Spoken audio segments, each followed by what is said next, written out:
Bem-vindos a mais um Católico Você Sabia? Nessa manhã de quinta-feira, manhãzinha fria, de quinta-feira, dia 9 de junho, aqui com vocês, sempre Padre Felipe Neco. Bom dia a todos, aqui também nessa manhã fria de quinta-feira em Curitiba. O Padre Renan Tcheca com vocês mais uma vez. Desculpem aí o atraso, esse eu confesso essa semana que fui eu, mas estamos aqui. Importante que a gente está aqui, né, perseverante com vocês. É frio, não tão frio como Curitiba aqui em São Paulo, mas estamos aqui com... Aqui tá marcando 18, acho que tá menos. Pelo menos no meu quarto, meio no escritório aqui, meio geladeira aqui.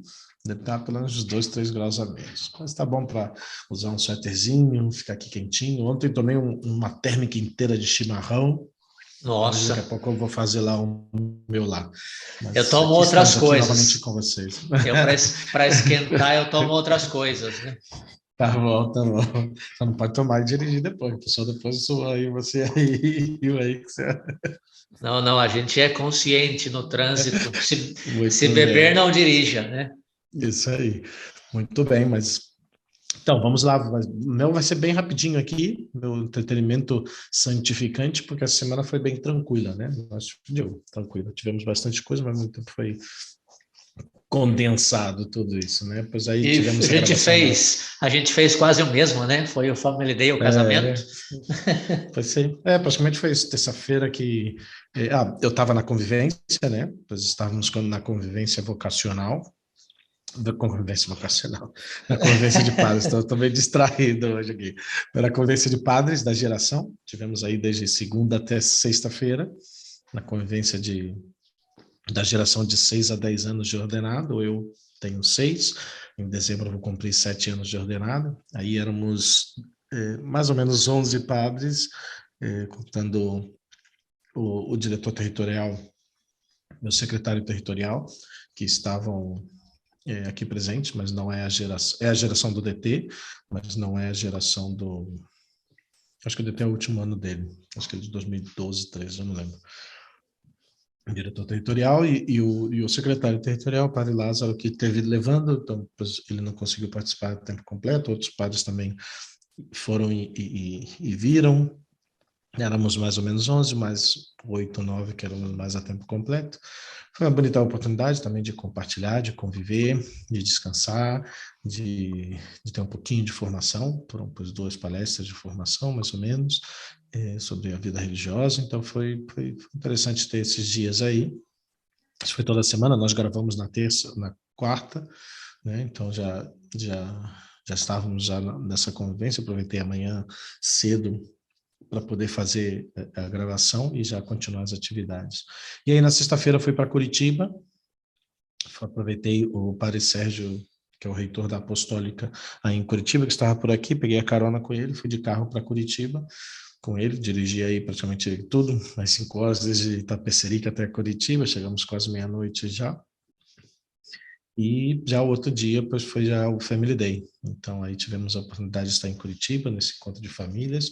Foi muito bonito, né? Era um grupo bom, não contei quantas famílias foram ao final, não sei se eram umas 30 famílias que tiveram a oportunidade de poder estar ali, conviver, né, ter um momento de espiritualidade também. Na tarde, depois, uma partilha do grande Denis e da Patrícia, lá em Joinville, que tiveram a oportunidade de compartilhar um pouco aí sua história, seu testemunho de vivência familiar.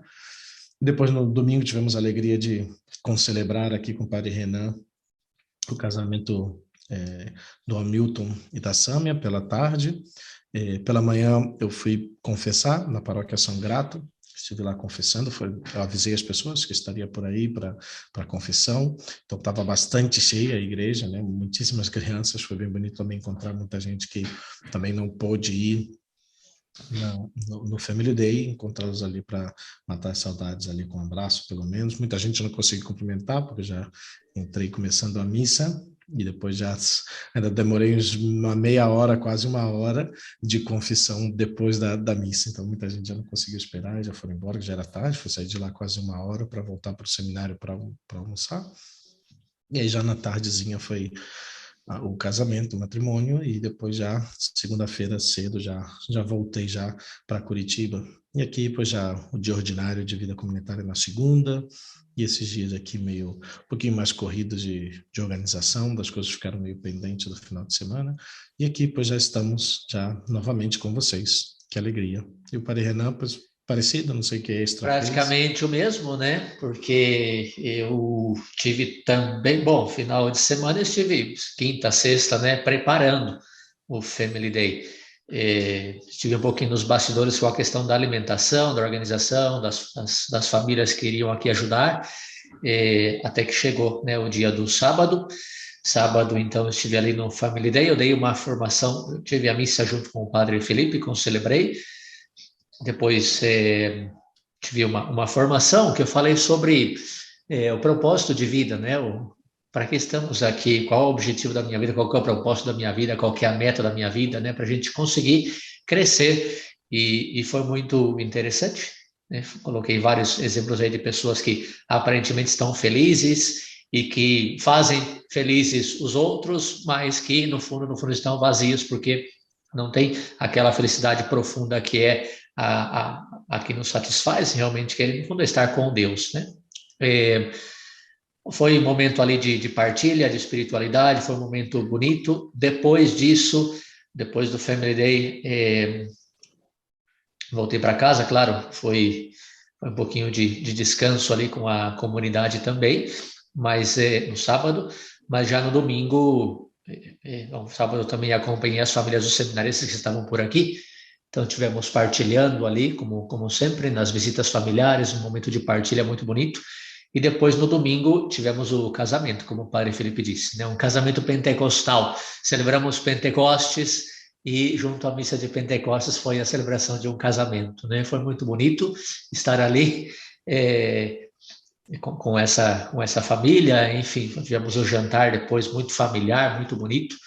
E já na segunda-feira voltei aqui para estar com a comunidade. Então, praticamente foi o mesmo, experiências diferentes, mas fazendo a mesma coisa. Digo experiências diferentes porque o Padre Felipe tem uma relação muito próxima com as famílias. Eu fui no Family Day mais para apoiar, também com espiritualidade, com formação, com sacramento. Mas tenho certeza que todas se não todas, mas muitas das famílias que estavam ali estavam muito felizes também pela presença do Padre Felipe, que foi o padre que acompanhou essas famílias por muito tempo, né? Agora, aqui em Curitiba, ele já não está, eu também estou saindo, mas Deus com certeza vai colocar alguém para não desamparar essas famílias que têm tanto desejo de formação, de espiritualidade, de crescimento espiritual, particularmente na família, na educação dos filhos, né? E assim a gente começou a semana. Eu ontem estive de churrasqueiro, Padre Felipe, imagina, eu de churrasqueiro, olha só que horror, hein? né? Não, Coisa mas estava boa mesmo. até que saiu bem, né? Eu fui, os padres de outra geração, diferente, agora, se eu não estou enganado, que será de 10 a 15 anos, eu não sei, né? O Padre Esaú e a sua geração, Tá tendo agora, de 10 a 15 de anos. 10 a 15 anos. Os padres de 10 a 15 anos de sacerdócio estão tendo seu momento de convivência, né, de encontro. E é aqui perto, na Lapa, 1h30 de Curitiba. Então eu fui para levar o nosso provincial que chegou, fui para levá-lo lá para o encontro. E eu só ia levar ele e a carne, ia ter um churrasqueiro, mas a churrasqueiro não chegou e, pois nada, o Padre Renan teve que fazer às vezes churrasqueiro, mas até que saiu bom. Todo mundo... Aprendeu alguma coisa com Todo Broadback mundo... ou não? Não, eu não tive aula com Broadback, Oxi. eu não sou esperto, mas, enfim, tinha um catarinense lá no grupo, tinha o Padre Vanduir, que é esperto, e ele falou, não, pode ficar, tá gostoso, pode ficar. Eu quis deixar ele falou, tá gostoso, pode ficar. Então, enfim, a gente foi aprovado também, né? E depois já voltei para cá para estar um pouquinho com a comunidade, tenho muitos cursos que preparar. Essa semana, domingo, eu começo a pregação de exercícios espirituais para uma comunidade de religiosas. Vai ser online, porque a comunidade está em Roma e eu tenho que pregar. Esse final de semana eu estou indo para Fortaleza celebrar o casamento do Alex Ross e da Letícia. Já é agora, já? Uau! Esse final de semana. Então, tá tudo meio aqui corrido. Dia dos mas... namorados aí, ó, vai passar, Tá vai vendo? lá celebrar o dia dos namorados deles lá. Celebrar o eterno namoro dos dois e E nada, se Deus me concede um pouquinho de tempo livre, eu vou conhecer um pouco as praias de Fortaleza, espero que esteja calor, e depois, de repente, eu vou no Instituto Hesed, se me dá tempo, vamos ver Ah, como vai sério ficar, mesmo? né?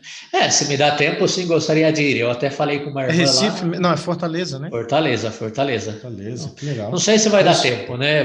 São meus planos, mas depois chegando lá, eu não programei nada porque não sei como vai estar também, né? eu Depende da tenho o família. número. Então, Você celebrou para as irmãs que foram aí, né, da última celebrei, vez? celebrei, Todo já mundo com falei. contato lá e tudo? Daí eu já falei com ela falou que eu posso ir lá. Eu só falei que eu não tenho certeza porque eu vou depender da família, né? Então, Claro. vamos Ah, ver. mas seria legal. E se for, pois manda um abraço para o irmão Luiz Maria, de Jesus crucificado lá, Com nosso certeza. querido irmão aí da minha paróquia de origem, aí, que teve com a gente também, que gravou um podcast com a gente, né? Então, um Muito. abraço para ele aí também. E assim, sim, a gente está nessa luta, mas hoje, quinta-feira, devido a essas minhas correrias de ter levado lá o provincial um dia, ter que estar aqui atendendo direções espirituais no seminário, depois atendendo famílias, celebrando missa porque os padres não estavam, então me apurei um pouquinho essa semana, e agora quinta, um pouquinho tarde, mas estamos aqui com vocês mais uma vez, mais um encontro nosso com vocês, ouvintes do Católico Você Sabia. Estamos aí para começar, não sei, Padre Felipe, a gente começa, tem mais alguma Não, coisa? já Fica à vontade. começamos, ia ser pouquinho, mas já foi bastante, vamos lá. Coloca o play aí. Hoje a gente está concluindo aquela série das bem-aventuranças que eu fiquei contente no primeiro momento eh, foi um curso que eu dei, que eu estou dando ainda, né? Porque o curso é sobre todo o Sermão da Montanha, o livro de Santo Agostinho, mas é do capítulo 5 ao capítulo 7 é inteiro. E eu falei, não, mas está interessante, né? O estudo de Santo Agostinho sobre as bem-aventuranças é muito interessante.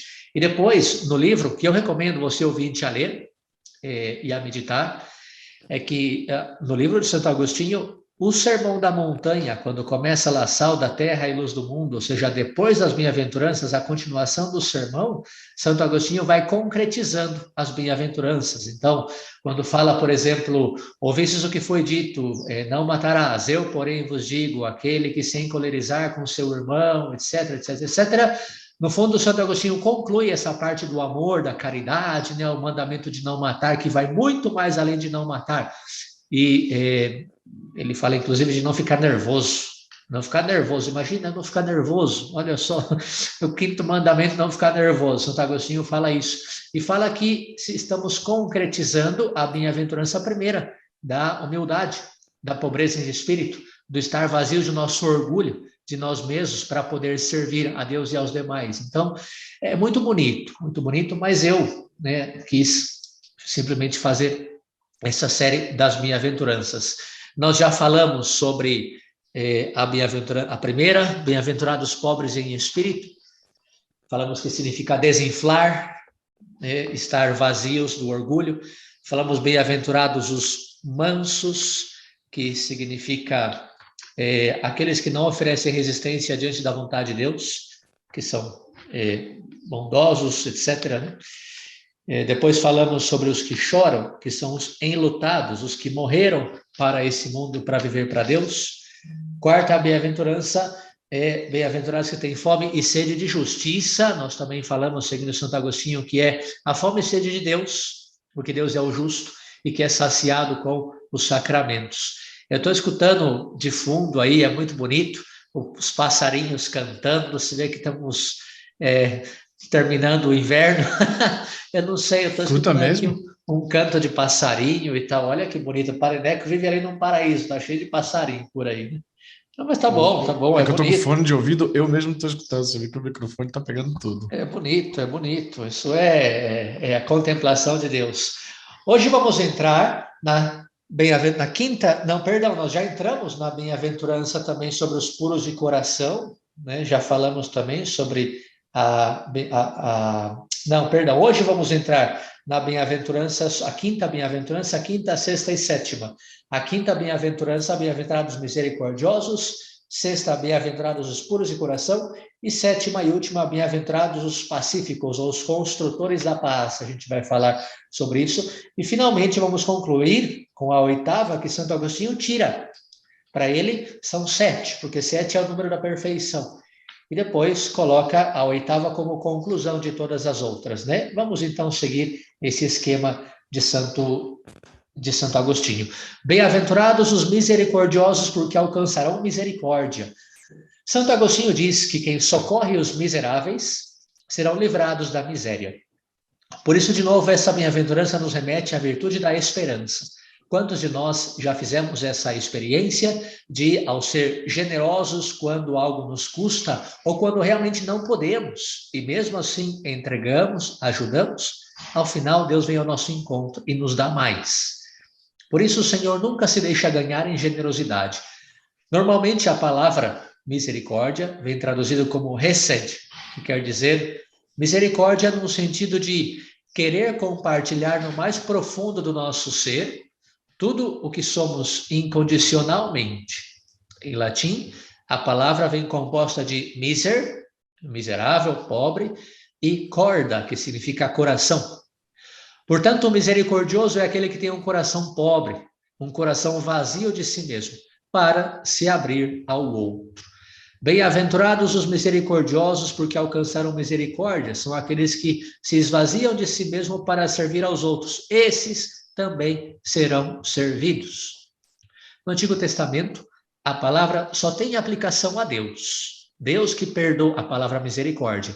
Deus que perdoa nossas faltas. Deus que nos trata com amor, mesmo nós não merecendo.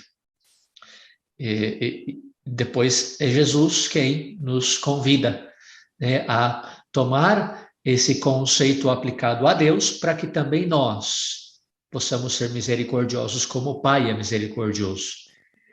Essa palavra misericórdia em hebraico, ela tem a mesma raiz para a palavra vísceras. Ser misericordioso num contexto hebraico bíblico significa deixar que se comovam nossas vísceras, deixar que se comova o nosso interior, o mais profundo do nosso interior, que se comova de amor pelo próximo. É algo muito profundo, é algo muito interior. Por isso Santo Agostinho fala que misericordioso é ter um coração atento às misérias, mas essa é uma atitude interior. Não é só por fora. Significa aqueles que abrem o seu coração aos demais e tratam de aliviar suas desgraças. Quando lemos todo o Evangelho de Mateus, nós percebemos que aplicações concretas dessa bem-aventurança nós temos em 2 campos. O primeiro, socorrer todo tipo de miséria alheia, e um segundo é perdoar.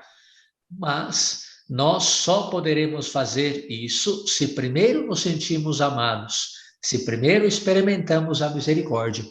Então, sim, seremos misericordiosos porque experimentamos a misericórdia. E uma vez nós, sendo misericordiosos com os outros, também experimentaremos dos outros a misericórdia. Essa bem-aventurança, portanto, é cíclica. É aquele que se entrega e recebe. Bem-aventurados os misericordiosos, porque, por sua vez, alcançarão misericórdia. E assim conclui Santo Agostinho, brevemente, esse tema. Praticamente aqui Santo Agostinho também coloca a oração do Pai Nosso, né? Perdoai-nos as nossas ofensas como nós perdoamos a quem nos tem ofendido. Então também quer falar da mesma realidade. Eu tenho que oferecer para poder receber a misericórdia. A sexta bem-aventurança é a bem-aventurança sobre a pureza de coração. Bem-aventurados os puros de coração, porque verão a Deus. Santo Agostinho tem aqui 6, 7, 8 linhas para falar da pureza de coração. E é interessante, porque nessas 8 linhas, ele não fala nenhuma vez a palavra castidade. Ele não fala nenhuma vez sobre os pecados de castidade que nos fazem impuros de coração. E eu digo que é interessante porque toda a pregação dos padres, eu não sei o padre Felipe, mas todas as pregações que nós fazemos sobre a bem-aventurança da pureza de coração, nós falamos sobre a castidade. Nós falamos que o puro de coração é aquele que tem um coração limpo dessas impurezas que o mundo coloca, particularmente relacionados à sexualidade, né? essa imundície dos pecados sexuais, dos desejos da carne, etc. E Santo Agostinho não fala disso, não. Ele fala que a imagem dele nessa bem-aventurança é a imagem da janela. Então, você consegue olhar para fora da sua casa e imagina um jardim belíssimo, mas você olha através de uma janela. E essa janela tem que estar limpa para você ver o jardim belíssimo. Senão você vai ficar vendo as manchas da janela, quando essa janela não está limpa. Eu estou aqui agora num escritório que eu uso de estúdio, um escritório aqui no seminário, e tem uma janela totalmente de vidro. E realmente está limpo, até porque eu consigo ver tudo do outro lado. Mas quando você tem uma janela suja, você não consegue ver. Bom, essa é a imagem que Santo Agostinho usa para falar dessa bem-aventurança. Bem-aventurados os puros de coração, porque verão a Deus. Deus nós só vemos no nosso interior. Nós só vemos no nosso coração, diz Santo Agostinho. E por isso que esse coração tem que estar limpo. Assim como a luz é vista por quem tem um olho limpo, Deus é visto por quem tem um coração limpo. É a expressão que ele conclui essa bem-aventurança. Mas como é bem breve e bem simples, eu busquei outros autores para complementar um pouquinho essa sexta bem-aventurança, e em concreto um autor que eu uso muito para esse estudo, que é Marcel Dumais. Ele é um estudioso sobre o Sermão da Montanha, e ele disse que nos livros do Pentateuco, quando se fala de pureza, se fala sobretudo daquela pureza ritual. Jesus disse no Evangelho tantas vezes, né, sobre a pureza ritual, que é imperfeita, a pureza dos fariseus, aqueles que querem cumprir por fora com um comportamento externo. Mas depois, nos Salmos e nos Profetas, Deus nos vem falar também da pureza no sentido moral. Então, aqui é interessante, o Antigo Testamento mesmo passa, do Pentateuco até os Salmos e Profetas, ele passa de uma pureza externa, de um comportamento externo, a uma pureza moral, a uma conduta íntima, a algo do interior.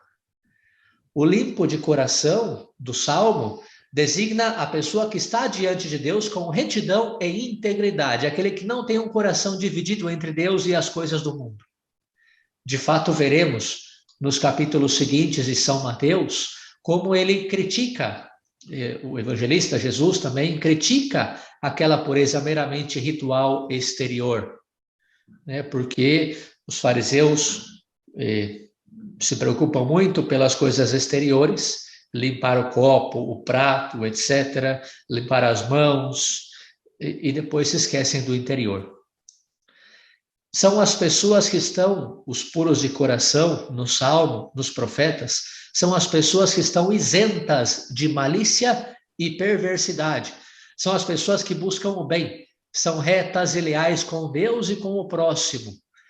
Mas então significa que o único que devemos nos preocupar, Padre Renan, é o interior? E também Marcel Dumais explica, dizendo que se o interior é limpo, também a pessoa será limpa por fora. Ou seja, os puros de coração são os que o seu obrar exterior corresponde ao seu ser mais profundo interiormente. Do contrário, são os hipócritas, que também são criticados pelo Senhor. Se queremos aplicar essa bem-aventurança da pureza de coração à nossa vida cristã, podemos dizer que os puros de coração são os que o seu parecer cristãos por fora reflete o seu ser cristãos por dentro. Os estudiosos utilizam o conceito de autenticidade, de sinceridade de coração, para falar sobre essa bem-aventurança. Nós poderíamos falar da coerência. Então, aquilo que eu sou por fora manifesta, no fundo, uma atitude interior que eu tenho. E assim eu vejo a Deus. Porque não só eu vejo, mas também eu manifesto a presença de Deus para o próximo, para as outras pessoas. porque reflito aquilo que eu tenho no mais profundo do meu interior. E eu digo sempre para as pessoas, quando nós olhamos para o nosso interior, a gente pode ver muito pecado, muitos erros, mas quando olhamos no mais profundo, lá no mais íntimo, aquela fibra mais íntima do nosso interior, existe uma realidade que só o ser humano tem, que é imagem e semelhança de Deus. Portanto, bem-aventurados os puros de coração, bem-aventurados os que têm o seu interior limpo, bem-aventurados os que refletem o seu ser cristão no interior com sinceridade, com coerência, porque isso vai manifestar o que você é de verdade, imagem e semelhança de Deus. E, portanto, vamos ver a Deus também dentro de nós. Santo Irineu, olha o galinho cantando.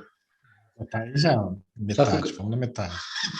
Agora aumentou, mas o galinho estava bem baixinho. Não, mas agora ele está aqui. Tá com...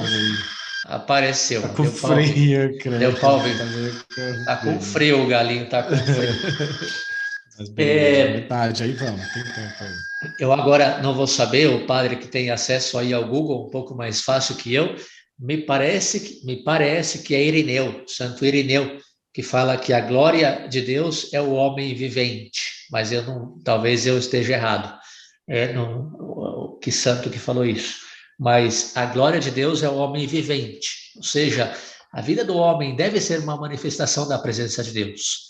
E é o que essa bem-aventurança fala, segundo Santo Agostinho, né? Que eu, quando tenho o meu interior, essa coerência, essa sinceridade do que é ser cristão, eu vou manifestar no meu comportamento externo também a presença de Deus. Portanto, bem-aventurados os puros de coração, porque verão a Deus, né? Eu achei interessante essa bem-aventurança de Santo Agostinho, explicação de Santo Agostinho, porque, como eu falei, sempre nas minhas pregações eu falava que se nós temos um coração, e isso é verdade, se nós temos um coração purificado dos pecados, nós vamos ver a Deus na vida eterna, e é verdade. Mas a riqueza de Santo Agostinho, ao explicar as bem-aventuranças nesse seu livro, é que ele fala que não é só esperar a vida eterna, eu posso viver o céu já aqui na terra, se eu vivo as bem-aventuranças. Eu posso trazer a eternidade já aqui no tempo, né? Porque as bem-aventuranças são para viver agora, não é para ficar esperando a eternidade, né? Sim, esperança, olhar de eternidade, mas já agora aqui na Terra. É o famoso Jamanancora, né, da escatologia. Já, mas ainda não. Eu vivo a presença de Deus, mas ainda não plenamente, mas algo já experimento vivendo as bem-aventuranças. Muito bem, vamos entrar na sétima bem-aventurança, que é a última, e depois fazemos a conclusão. Aqui Santo Agostinho sim explica um pouco mais, tem um longo número falando sobre isso, né? Mas a gente poderia resumir dizendo, né, interpretação de Santo Agostinho: bem-aventurados os pacíficos, porque serão chamados filhos de Deus. Mateus capítulo 5, versículo 9. E o santo diz que tudo depende de Deus. Por isso a perfeição se dá na paz, onde nada resiste a nada. Quando você não oferece resistência à ação de Deus em nossa vida, você não oferece resistência, portanto é pacífico, portanto você manifesta quem é realmente e, de novo, quem somos no mais profundo do nosso interior, imagem e semelhança de Deus. Santo Agostinho, a expressão dele é: normalmente o filho se parece com o pai, e nós, parecendo-nos com Deus, somos e devemos ser chamados filhos de Deus, né? O santo fala que não adianta qualquer criatura oferecer resistência a Deus, querer ir contra Deus, porque tudo depende dele. Nesse sentido, o pacífico se chama filho, porque se parece com o pai, aceita a vontade, o querer, a manifestação de Deus, e nesse sentido é chamado filho de Deus. São pacíficos os que dominam a concupiscência, fazendo do corpo reino de Deus, templo de Deus e ordenado a Deus, porque a Deus ninguém oferece resistência, ao contrário, nossa felicidade está em aceitar o reinado de Deus sobre nós. O que é a concupiscência? Concupiscência é fruto do pecado original, né? é aquela resistência que oferecemos diante do querer de Deus. A concupiscência é a tendência que temos ao próprio egoísmo, à própria comunidade, à própria carne. Então é contra Deus. E diz Santo Agostinho que os pacíficos não oferecem resistência a Deus. A concupiscência é resistência a Deus. Os pacíficos vencem a concupiscência. E nesse sentido são chamados filhos de Deus, porque Deus habita em nós. Quem domina a concupiscência, fazendo do corpo reino de Deus, ordenado a Deus, templo de Deus. O santo fala sobre as potências da alma que devem reinar sobre o corpo, porque são superiores. E o que reina sobre um pacífico é a vontade divina, enquanto que quem reina sobre os desordenados e os perversos é o diabo. Mas esse diabo não pode vencer o pacífico, porque Deus é superior a tudo. Santo Agostinho conclui unindo a essa bem-aventurança aquela próxima, e diz assim: vendo o diabo que nada pode, percebe a firmeza interior dessa alma. Por isso a passagem prossegue: bem-aventurados os que sofrem perseguição por amor da justiça, porque deles é o reino dos céus. E é a conclusão da bem-aventurança. Mas antes de falar disso, eu vou entrar também em Marcel Dumais, porque ele tem uma explicação um pouco mais linguística sobre a paz, os pacíficos. E eu gosto do estudo do hebraico, por mais que eu não fui muito bem no hebraico. Eu estudei hebraico na mesma sala do Padre Felipe. Não, foi na tarde?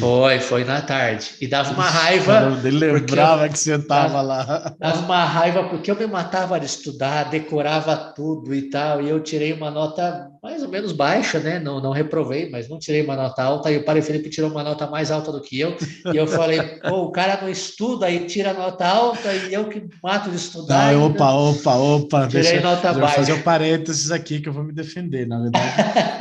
eu não estudei tanto durante o semestre, eu vi que era causa perdida o negócio, mas tava tinha difícil. Que passar na prova, né? Estudou muito, então.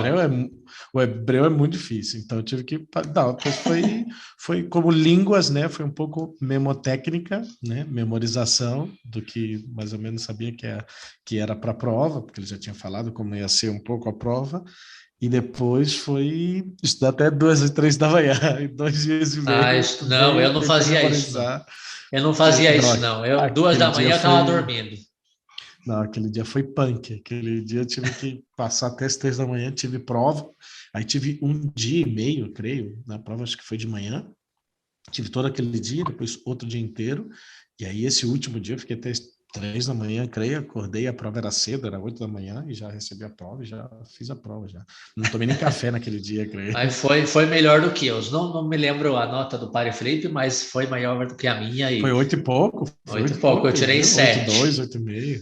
Então, não deu. Mas, enfim, isso para dizer que o meu hebraico não é muito forte, mas eu gosto de estudar o hebraico quando...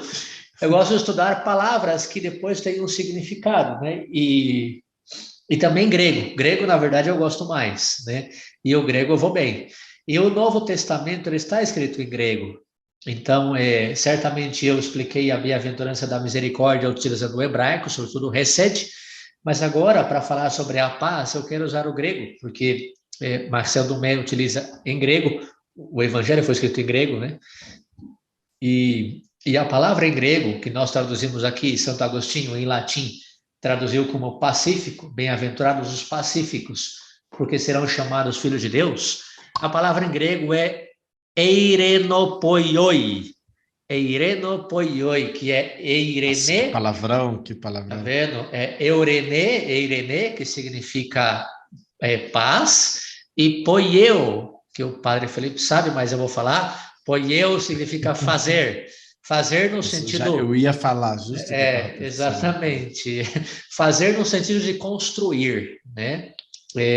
Então, é um fazer material até, né? Então, eirenopoioi, ou seja, os que fazem a paz. Em algumas traduções, talvez a Bíblia de Jerusalém, que é a mais perfeita enquanto a tradução, a melhor tradução seria construtores da paz. Bem-aventurados os construtores da paz, porque serão chamados filhos de Deus, né? E é interessante, porque Santo Agostinho, como eu já falei, fala sobre os que não oferecem resistência diante da ação de Deus. E esse interior que aceita a vontade divina, também aceita os demais. Então, pacífico quem é? Aquele que aceita a vontade de Deus. Aquele que não oferece resistência e aceitando a vontade de Deus, aceita também, né, os demais. Portanto, é pacífico. Mas aqui Marcel Dumé fala de outro conceito. Fala que não é só os que não oferecem resistência a Deus, mas os que se comprometem ativamente pela construção da paz. Então, a bem-aventurança não fala só, claro, também está certo, Santo Agostinho, né, aquele que o pacífico é o que não oferece resistência, diz Santo Agostinho. Portanto, nós não oferecemos resistência à vontade de Deus. É uma espécie de repetição da bem-aventurança sobre a mansidão, né? Mas o matiz, a diferença dessa bem-aventurança com a da mansidão, é que em grego, esse oferecer resistência, ser pacífico, vem traduzido como eirenopoioi, que é construtores da paz. Então, não é só o que fica parado e diz, aceito tudo o que Deus me pede, mas é que eu trabalho para que a vontade de Deus seja feita. Eu trabalho pela paz. E se nós aprofundamos um pouco mais nos estudos da paz, nós percebemos que a paz, no contexto hebraico, é traduzido como shalom. E shalom é a expressão que Jesus usou também quando apareceu ressuscitado, né? Shalom, a presença do ressuscitado é aquele, eu vos deixo a paz esteja convosco, é o shalom. Então, a paz não é só a ausência de conflitos, a paz é a paz que Cristo veio trazer na era messiânica, é o shalom do Cristo ressuscitado. Então, a bem-aventurança da paz é aquele que luta para que Cristo se faça presente no mundo, luta pelo reino de Cristo ressuscitado no mundo. E aqui está a união dos pontos entre Marcel Dumé e Santo Agostinho. A paz, no fundo, é aceitar o reinado de Cristo na pessoa humana e na sociedade. É não oferecer resistência, como diz Santo Agostinho, mas também trabalhar para que Cristo se faça presente no mundo e na sociedade. Bem-aventurados os construtores da paz, no fundo, porque serão chamados filhos de Deus, são aqueles que levam a presença de Deus na vida e na sociedade. Mas então, só para tirar um peso de consciência, nós estudamos um terceiro autor, que é Jacques Philippe. Jacques Philippe tem um livro muito bom que se chama A Felicidade Onde Não Se Espera, que é sobre a bem-aventurança. E Jacques Philippe diz que a bem-aventurança sobre os pacíficos é a sétima, ou seja, o número da perfeição. E relata que no sétimo dia Deus descansou. E quando os judeus saúdam as pessoas no dia do descanso, dizem Shabbat Shalom. Deseja a paz, que não é só a ausência de conflito, mas também plenitude, felicidade, ordem, descanso de Deus. O contrário da paz, portanto, não é só guerra, mas o contrário da paz também é vazio interior, frustração, inquietação.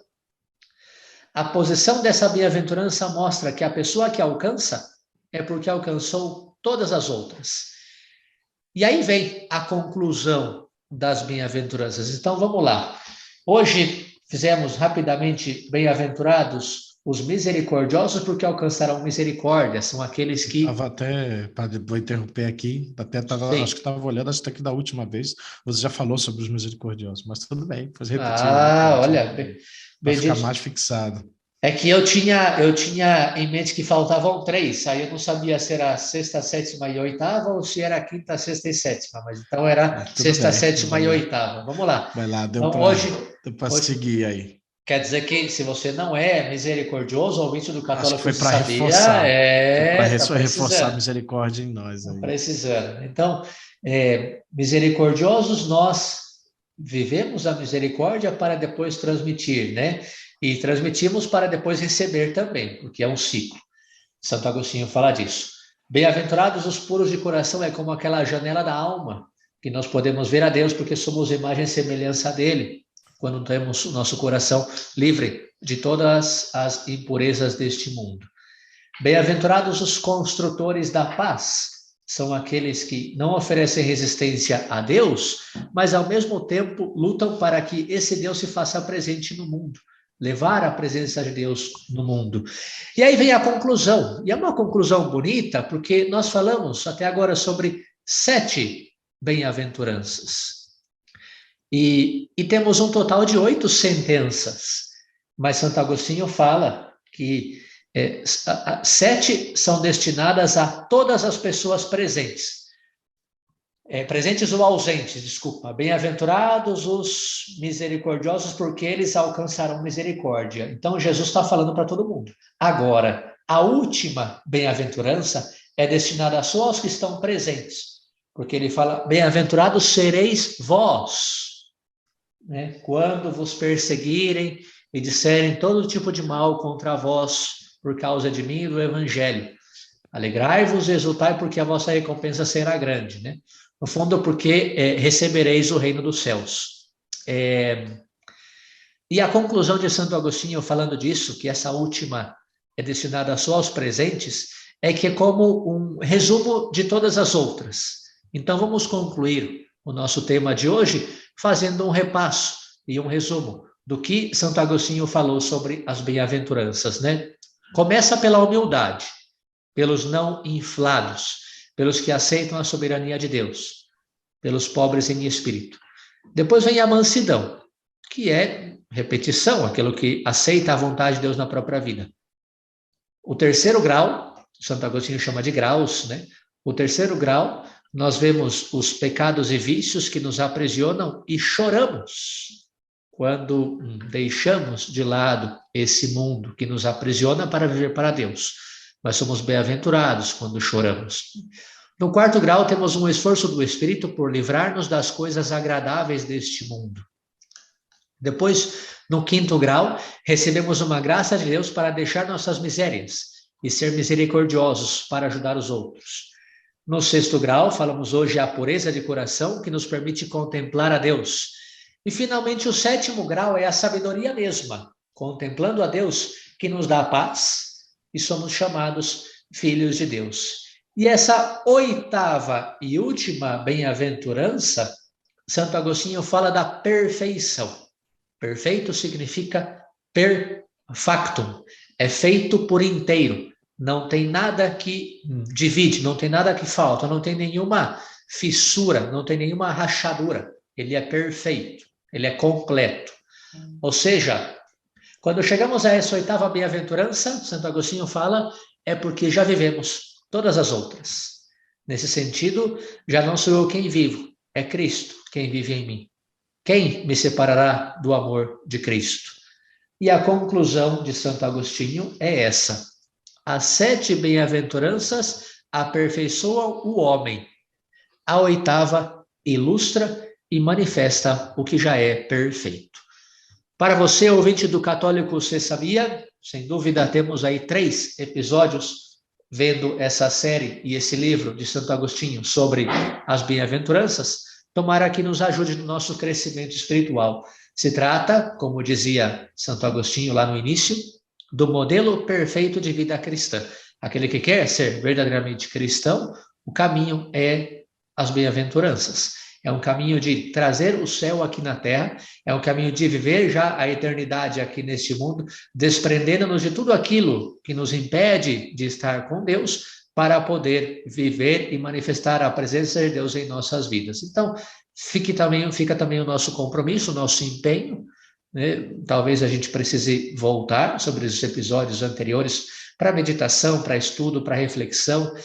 Alguém já me disse que está usando muito nas catequeses essas bem-aventuranças aqui, nosso podcast, né? Então, talvez temos que voltar, porque é muito profundo. Eu tentei resumir o máximo para não ficar longo, mas pelo menos espero que sirva também, como o Padre Felipe falou em alguma ocasião, tem um programa sobre projeto de vida cristã, sobre o programa de vida cristã, programa de vida espiritual, que sirva também como um projeto de vida cristã para todos nós, a vivência das bem-aventuranças. Muito obrigado pela atenção, a gente conclui por aqui, espero que tenha ajudado. Obrigado, Pai Renan, e é assim mesmo, né? Pois o trabalho da nossa santificação, ontem tive até, esqueci de comentar, tive 2 lives essa semana, tive segunda com a Jéssica, a senhora do Catholic Kids, e ontem eu tive com o Fabiano e a Carol, que pois estão aproveitando essa semana do Dia dos Namorados para falar um pouco sobre, não tanto falar diretamente da teologia do corpo, mas falar temas junto à formação da teologia do corpo. E ontem também falávamos sobre o Sermão da Montanha, né, sobre alguma coisa assim mas sobretudo sobre essa vida, né, de trabalho das virtudes, que é tão necessário para a nossa vida, né? As virtudes que o Senhor coloca em toda a nossa vida de santidade, de subir a montanha, tem que ser uma vida de virtudes, né? É isso que nos faz verdadeiramente santos. Não é simplesmente, eu comentava ontem, né? Não é simplesmente a vida de oração, não é simplesmente a vida de sacramentos, né? Nós precisamos de uma vida em Deus, uma vida de graça, mas precisamos também de uma vida de virtudes, que é o que vai realizar a transformação da nossa vida, né? Se queremos ser verdadeiramente, né, promotores da paz, construtores da paz, se queremos ser misericordiosos, pois temos que ir vencendo os defeitos que não nos deixa, pois talvez a ira ou a preguiça, que não nos deixa construir a paz, porque cada um das virtudes pois tem seus vícios, né, que fazem, né, essa barreira, que fazem esse impedimento no nosso crescimento da santidade. Mas é isso, mas muito obrigado aí pela oportunidade, Padre Renan, uma alegria, pois terminamos então mais um programa, mais um programa mais amplo, né? Foram 5 programas que fecharam, e aí pois, os que seguem pelo YouTube podem escolher a playlist das bem-aventuranças, então fica mais fácil para escutar um atrás do outro. Está na tecnologia, né? No Spotify eu fiz lá a lista lá da playlist especial das bem-aventuranças, uso que já tem pelo Spotify ou por outras redes, tem que ir escolhendo uma atrás da outra se quiser escutá-las em sequência, né? Mas agradeço aí a oportunidade. Falando sobre os vícios e tal, que o padre Felipe comentava agora, tem um livro muito bom que eu estou usando para minha meditação. Difícil resumir, porque é muita coisa. Se chama Tratado Prático dos Vícios e das Virtudes. É daquela mexicana que chamam de Conchita, que é muito bom. Ela tem também um livro sobre os sacerdotes e tal, muito bom. E faz talvez isso eu poderia fazer, tenho que preparar um pouco melhor, né? Mas eu poderia fazer, ela faz uma irmandade entre as virtudes. Então, a virtude da humildade nasce tal, depois nasce a outra, a irmã dessa, a irmã. Muito interessante, né? Que está de moda aí nos temas de vida espiritual, porque muitas pessoas já me comentaram. Então, quem sabe poderia ser um próximo também, mas... nós estamos pendentes disso aí também, porque eu lembro que eu mandei também o livro de Joseph Piper para ver se a gente conseguia fazer sobre as virtudes teologais e cardeais. Então, temos muita... E é um tratado também importante, né? Porque temos o tratado dos pecados, nós estamos também tratado das virtudes também, né? De poder claro. Também. Mas aí, com as bem-aventuranças, o nosso ouvinte já tem bastante para caminhar, né? E, enfim, espero que a gente continue contribuindo com formação, com espiritualidade. O importante é que cada um vá descobrindo também essa nossa pobre ajuda que podemos oferecer, um caminho também para o seu crescimento, né? A gente precisa formação hoje em dia. Bom católico é um bom católico, é aquele católico também bem formado, bem preparado. Então, espero que tenha ajudado mais essa série aí. Vamos ver. Aguardamos suas sugestões também, né, padre? Como sempre, guardamos as sugestões para ver de repente. Mandem aí, continuem escrevendo aí, continuem mandando seu alô. Não se esqueçam de nós. Podem pôr suas críticas, suas queixas, suas informações também. Aceitamos tudo, né? Se receber mensagens, sempre é bom dos nossos queridos ouvintes aí para poder dar seguimento também no nosso trabalho e saber que também está sendo de agrado aí para cada um de vocês. Eu deixo então aí a minha bênção, minhas orações. Boa semana para vocês. Uma boa semana a todos. Deus abençoe. Nos vemos na próxima semana, se Deus quiser. Um forte abraço a todos.